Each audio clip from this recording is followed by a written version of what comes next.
Praise the lord. విశ్రాంతి దినము గవని దాటి నదీ తీరమున ప్రార్థన జరుగుననుకొని అక్కడికి వచ్చి కూర్చుండి కూడి వచ్చిన స్త్రీలలో మాట్లాడుచుంటిని. అప్పుడు లూదియా దైవభక్తి గల ఒక స్త్రీ వినుచూ ఉండెను. ఆమె ఊదారంగు పొడిని అమ్ముకుంటా ఉంటుందన్నమాట. ఆవిడ తూతైరా పట్టణస్థురాలు. ప్రభు ఆమె హృదయం తెరిచెను గనుక పౌలు చెప్పిన మాటల యందు లక్ష్యముంచెను. ఆమె ఇంటి వారందరూ కూడా అది నమ్మి బాప్టిజం పొందుతారు అన్నమాట. పౌలు చెప్పిన ప్రతి మాట కూడా ఆవిడ నమ్మి తనే కాదు తన ఇంటి వారి అందరినీ కూడా రక్షించిద్ది అన్నమాట.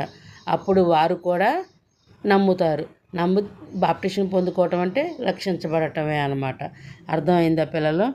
అట్లాగే ఆవిడ అంటది, ప్రభునందు విశ్వాసం గలదై మీరు ఎంచితే నా ఇంటికి వచ్చి ఉండుడని పౌలుని అక్కడ ఉన్న వారందరినీ కూడా వేడుకుంటా ఉండి వాళ్ళని బలవంతం చేసిద్దంట. రండయ్యా, నా ఇంటికి రండయ్యా అని వారందరినీ కూడా బలవంతం చేసిద్ది.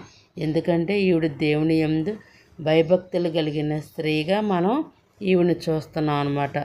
ఈవిడ రక్షించబడటమే కాకుండా తన ఇంటి వారి అందరిని కూడా దేవుడిని నమ్మినట్లుగా చేసింది.